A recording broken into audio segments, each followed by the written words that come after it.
뭐예요? 폭리행위라고 해요. 그래서 이 불공정한 법률의 폭리행위는요, 우리 대법원 판례에 의해서도 적어도 3배 정도는 차이가 나야 폭리행위라고 표현합니다. 폭리 3배 정도. 뭐 1억짜리를 6천에 팔았다. 억울하다. 그게 아니에요. 그래서 이런 불공정한 법률에는요, 자, 우리가 요건이 있어요. 자, 불공정한 법률가 성립되기 위한 요건이 나오죠.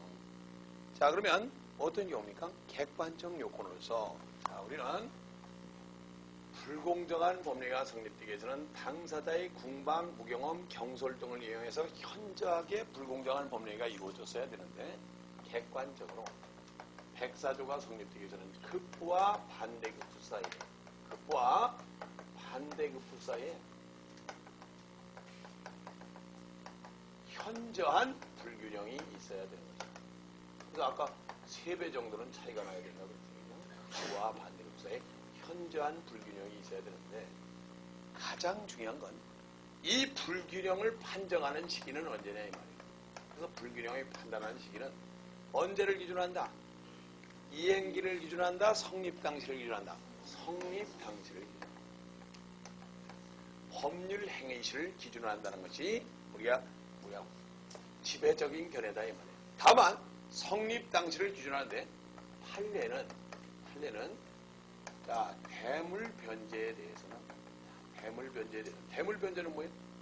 뭐 돈 못 갚으면 대신 물건으로 변제하겠다 이 말이에요. 자, 그래서 대물변제에 대해서는 이행기를 인정하고 있다. 왜? 대물변제에 돈 갚을 때를 기준으로 해야 누가 보호가 되니까? 우리가 채무자가 보호가 되니까. 그래서 우리가 이런 내용도 참고로 이해하시면 되겠습니다. 그래서 불균형의 판정 시기는 성립당시를 기준합니다. 그래서 나중에 여러분 계약법에서 공부하시겠지만 저 파주 신도시 발표가 났을 때 말이죠. 파주 신도시 발표 이전에 공장 부지를 팔면서 가령이라서 그 매각한 가격이요. 신도시 발표 이후에 11배나 뛰어 올랐대요. 그런데 우리 대법원의 판례는 우리가 지가 상승을 이유로 계약 해지를 인정한 사례가 있다 없다? 없어요. 왜? 우리가 불공정을 판단하는 시기는 언제다? 성립 당시를 기준으로 하기 때문에 그렇습니다. 다만 대물변제에 대해서는 이행기를 인정하는 경우도 있다. 이렇게 이해하시면 되겠죠. 다음에 이 현저한 불균형은 우리가 객관적 가치를 기준으로 한다. 우리가 주관적 가치다. 뭘까요? 객관적 가치입니다. 그래서 이거 많이 속죠. 불균형을 판단하는 것은 주관적 가치를 고려하는 게 아닙니다. 객관적 가치를 고려하여 판단합니다. 자, 이게 무슨 말씀이냐면, 자 보세요. 제가 지금 시계를 차고 있어요. 근데 이 시계는 누가 보더라도 10만원짜리 시계다 이 말이에요. 누가 보더라도. 그 10만원짜리 시계를 6, 7만원에 팔았다면 그거 불공정이 아니잖아요. 그죠? 근데 저는 이 시계에 대해서 아주 소중한 추억을 갖고 있어요. 이건 뭐 100만원을 줘도 안 파는 시계다. 그런 주관적 가치는 고려된다 안 된다? 안 된다. 객관적 가치를 고려해서 판단하는 것이다. 그런 내용이죠. 다음에 불공정한 법리가 성립되기 위해서는 우리가 주관적 요건으로서, 자, 우리는 말이죠. 우리가 폭리자가 뭐를 이용했다? 당사자의 궁박, 무경험, 경솔, 이걸 이용했다. 이 정도 사실을 알았다. 궁박한 처지에 있다는 사실을 알았다만 갖고는 된다 안 된다? 안 된다. 이걸 적극적으로 이용하려는 뭐가 필요하다? 악의가 필요하다. 폭리자의 악의가 필요하다는 겁니다. 이 개념을 잘 이해하셔야 돼요. 궁박한 사정을 알았다는 사실만 갖고는 안 돼요.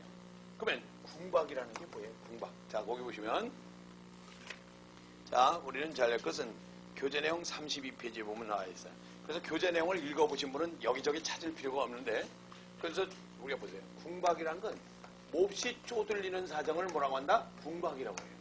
근데 우리가 궁박이란 것은 경제적 궁박만을 의미하는 게 아닙니다. 회사가 부도날 처지에 있다는 사실을 이용해서 3억짜리 땅을 1억에 매수했더라. 이렇게 경제적 궁박뿐만 아니라 신체적, 정신적 궁박까지를 포함합니다.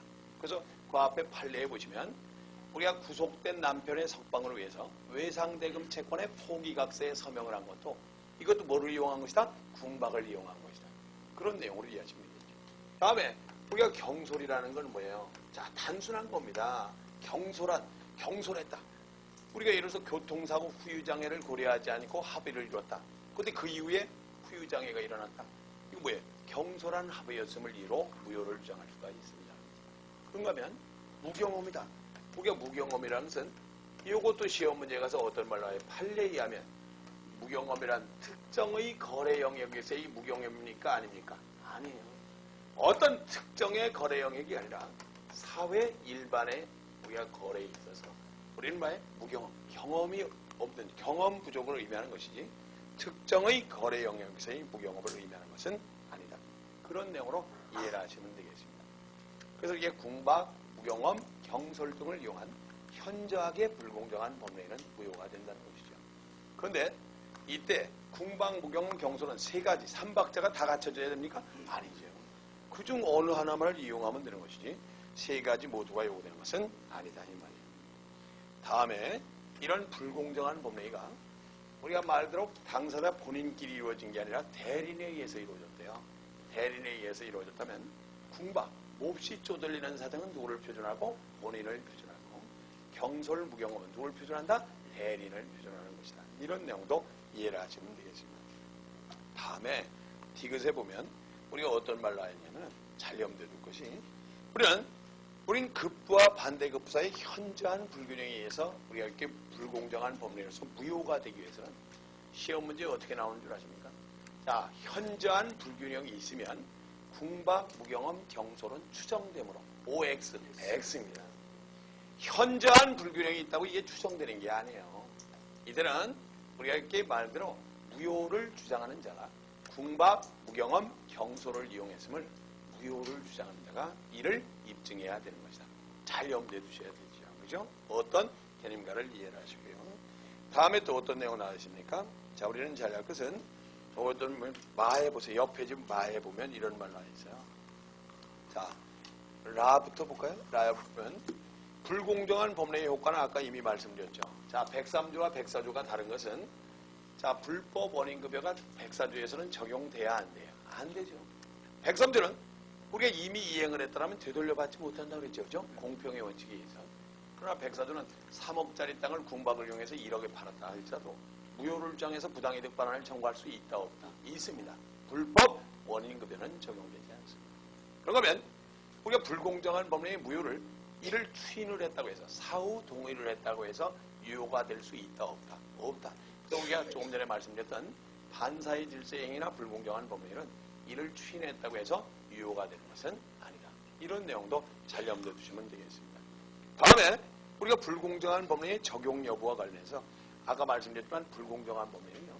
계약에서만 적용되는 게 아니라 어디? 단독행위에도 적용돼요. 단독행위는 아까 말씀드렸지만 외상대금 채권의 포기각서를 썼다. 채권을 포기했다. 뭐예요? 단독행위죠. 우리가 단독 구속된 남편의 석방을 해서 포기각서에 서명을 한 것도 우리가 불공정한 법례가 성립될 수 있다는 겁니다.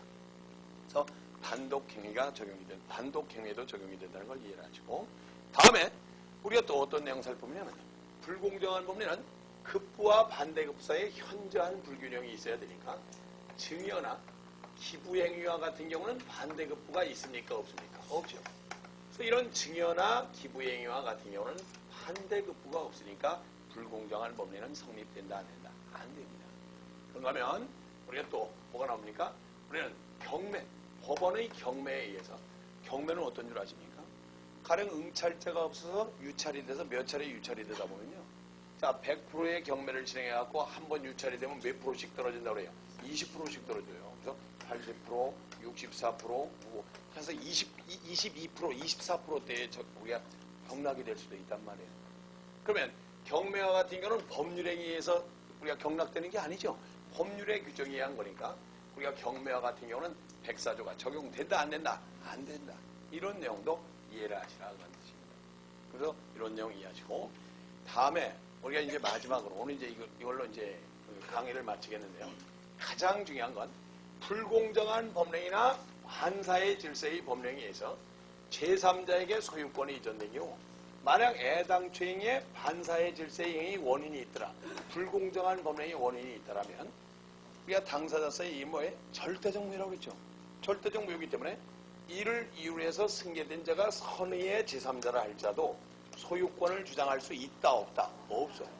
그래서 이들은 절대적 무효이기 때문에 선의냐 악의냐를 따진다 안 따진다 안 따져요. 누구에게나 무효를 주장할 수 있는 것이다. 그런 내용으로 이해를 하셔야 됩니다. 그래서 일단 성립한 법례가 완전히 유효하게 효력을 발생하기 위해서는 목적은 가능하고 적법하고 사회적 타당성이 있고 강제 집행할 수 있을 정도로 확정 지을 수 있어야만 완전히 유효하게 효력을 발생하는 것이다.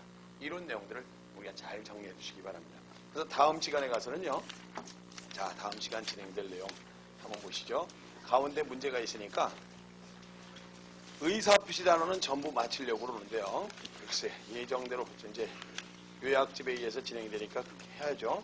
78페이지까지 다음 시간에 만나려면 일주일은 지나야 만날 테니까 78페이지까지는 이해가 되든 안 되든 한번 쭉 읽어보세요. 읽어보시면 읽어보고 강의를 들으시면 훨씬 더 도움이 되실 겁니다. 오늘 여기까지 마치기로